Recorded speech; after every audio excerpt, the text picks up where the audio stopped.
Mingkar-mingkoring angkara.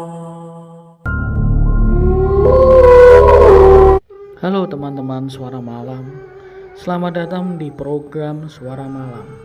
Aku harap kalian selalu dalam keadaan sehat dan selalu dalam perlindungan Tuhan Yang Maha Esa. Baiklah teman-teman, kali ini Suara Malam akan membawakan sebuah cerita. Cerita ini adalah kisah dari, sebut saja namanya Mbak Diah. Mbak Diah adalah orang yang berdomisili di daerah Semarang, dan kisah dari Mbak Diah ini terjadi sekitar 5 tahun yang lalu. Saat itu Mbak Diah bercerita tentang pengalamannya saat dia menginap di rumah saudaranya. Berawal di Juli 2016, waktu masa liburan sekolah, dia mempunyai keinginan untuk pergi berlibur bersama suami dan anak-anaknya. Tiba-tiba pada saat yang tak terduga, dia mendapatkan telepon dari mamahnya. Kebetulan mamahnya dan keluarga besarnya berdomisili di daerah Jakarta. Mamahnya menelepon Mbak Diah agar dia datang ke Jakarta saja untuk liburan dan sekalian membantu mamahnya yang kebetulan waktu itu dia akan pindahan ke rumah kakaknya karena rumah yang lama akan dibangun kembali atau direnovasi lah. Karena hal itu, pada saat sore Mbak Diah berbicara dan berdiskusi dengan suaminya yang kala itu baru pulang dari kantor tempat kerjaannya. Dia bilang, "Pak, tadi mamah telepon. Dia bilang kita diminta untuk datang ke Jakarta buat liburan di sana. Dan sekalian mama sama papa mau pindahan soalnya kan rumah yang lama mau direnovasi, Pak. Jadi dia minta bantu beres-beres. Soalnya kan mama papa sementara mau tinggal di rumah Pak D yang ada di perumahan X itu loh, Pak. Papa tahu toh. Gimana, Pak?" Dan suaminya menanggapi serta bilang kepada Mbak Diah, "Oh, mama papa sama Ayang mau tinggal sementara di sana. Tapi kan rumah Pak D udah sekitar hampir 9 tahun gak ada yang menghuni." "Iya, Pak. Makanya kita disuruh bantu-bantu sekalian liburan." "Oh ya udah. Besok kan aku udah boleh cuti libur. Ya, kita berangkat ke sana. Gak apa-apa." Mbak Diah dan suaminya beserta 2 anaknya akhirnya berangkat menuju Jakarta dengan mobil pribadi. Mereka berangkat pagi dari Semarang dan tiba di Jakarta keesokan harinya. Dan mereka berhenti di rest area untuk beristirahat sejenak. "Kita ke rumah mama yang lama dulu ya, Pak." Ya, kamu udah telepon mama, kabarin kalau kita udah nyampe. Tapi kita istirahat sebentar di rest area, soalnya aku capek banget." "Iya, ini aku telepon." "Halo, Ma. Dia udah nyampe Jakarta nih." "Halo, Ma. Dia udah nyampe Jakarta nih, Mah. Tapi kita istirahat dulu di rest area. Sampai ketemu nanti ya, Mah." "Oke, Ma." Singkat cerita akhirnya sampailah Mbak Diah ke tempat mamahnya. "Gimana perjalanannya, Din? Lancar?" "Ya, seperti pada musim liburan pada biasanya, Mah. Ada yang lancar, ada juga yang macet." "Oh, ya. Semua dalam keadaan sehat toh?" "Iya, Mah. Semua dalam keadaan sehat. Mama dan papa serta Ayang di sini juga dalam keadaan sehat juga kan?" "Iya, Din. Mama, papa dan Eyang juga dalam keadaan sehat." Beberapa jam berlalu, mereka saling melepas rindu dan bercengkrama. Setelah melepas kangen karena hampir 2 tahun, Mbak Diah belum mengunjungi mamahnya. Dikarenakan kesibukan dan belum adanya waktu untuk mereka bisa bertemu.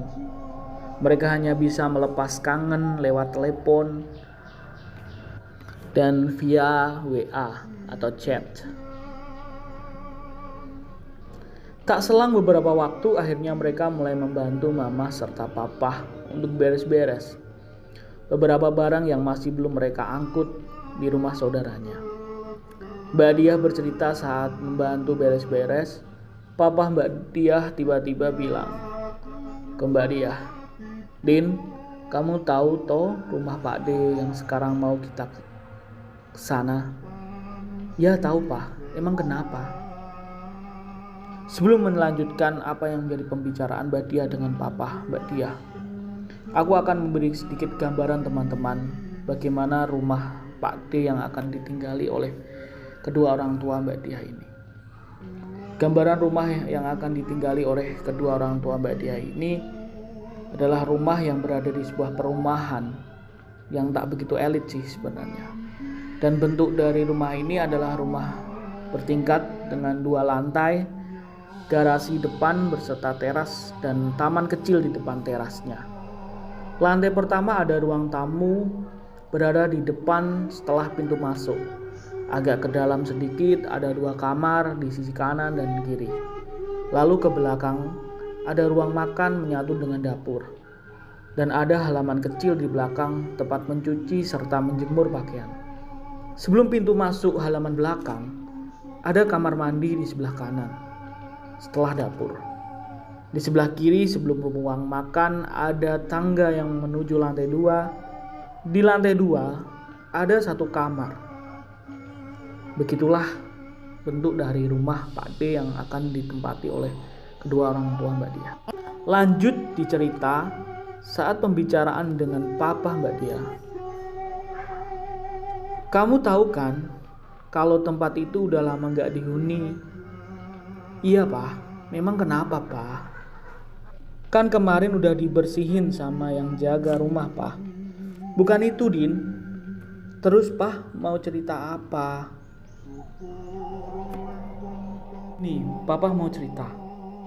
Waktu Papa sedang beres-beres di rumah itu, saat Papa mindahin barang ke lantai 2, kan ada kamar di lantai 2 itu yang gak boleh dan gak pernah dibuka sejak Pak Dimu gak ada.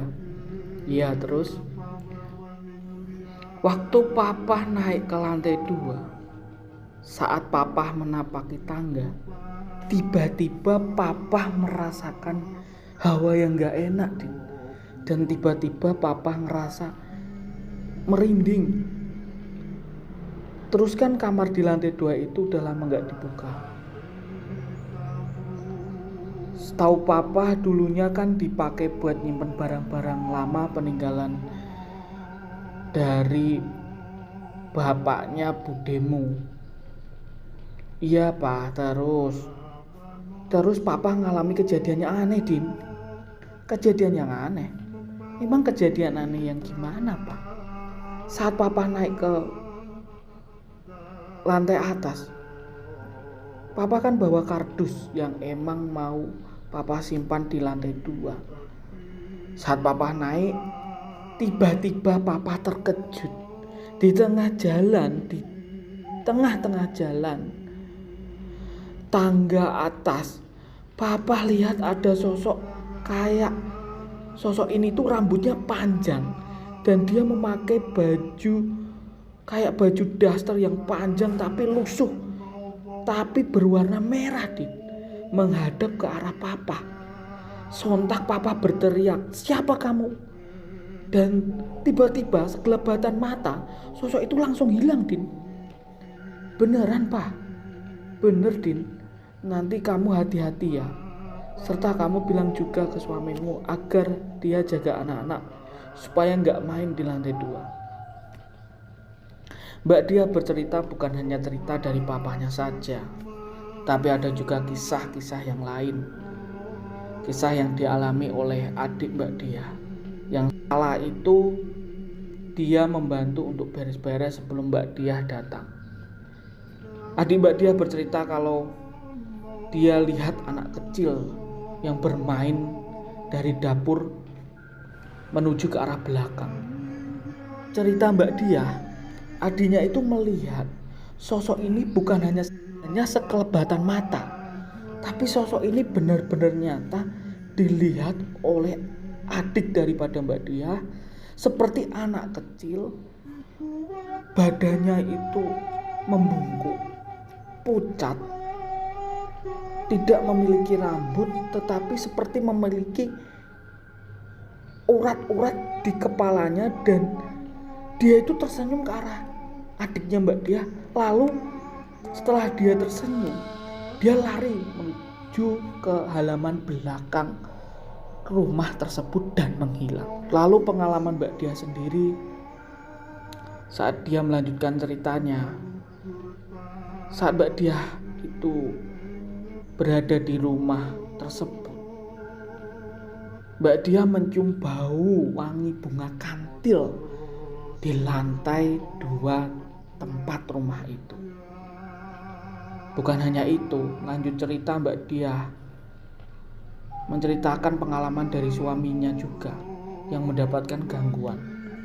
Waktu suaminya ini sedang berada di dapur untuk membuat kopi, tiba-tiba dia mendengar ada yang memanggil namanya, dan arah suara panggilan tersebut berada di lantai 2. Padahal waktu itu dia dan orang tuanya serta anak-anaknya itu berada di teras untuk bercengkrama dan bermain di sana.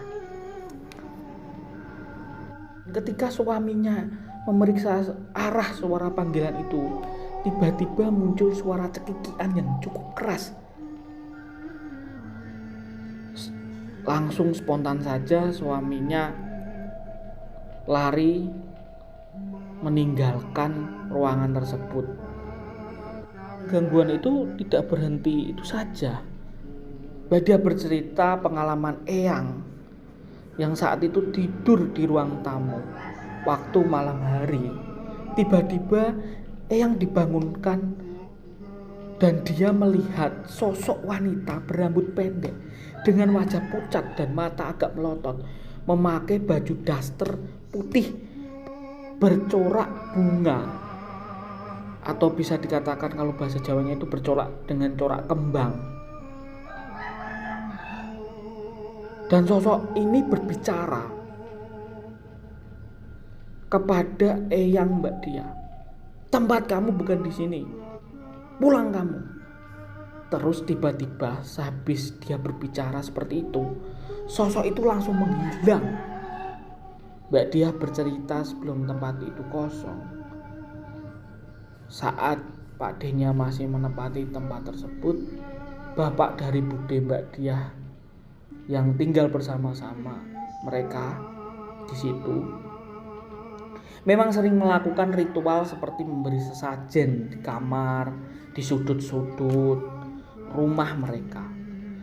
Sesajen itu berupa seperti kopi, kembang, kemenyan yang ditaruh di nampan anyaman bambu dan diletakkan di sudut-sudut serta diletakkan di ruang kamar di lantai 2 di atas meja. Ada cerita sebelum bapak dari Bude Mbak Diah ini meninggal, dia meminta dibikinin kopi dan dia taruh di bagi karena dia bilang akan ada yang datang. Dan keesokan harinya bapak dari Budenya ini meninggal. Dan sebenarnya rumah yang ditinggali saat ini oleh mama dan papa Mbak Diah adalah rumah warisan dari mendiang bapak dari Bude Mbak Diah. Cerita dari rumah yang sudah lama tidak ditinggali memang menyimpan suatu cerita dan misteri tersendiri. Keberadaan makhluk ataupun sosok-sosok astral memang menjadi sebuah cerita yang menarik dan cerita yang sangat menyenangkan untuk dikulik. Tetapi kembali lagi, mitos adalah mitos, urban legend adalah urban legend, cerita adalah cerita. tinggal bagaimana kita menyikapinya. Dan tetap saksikan Suara Malam.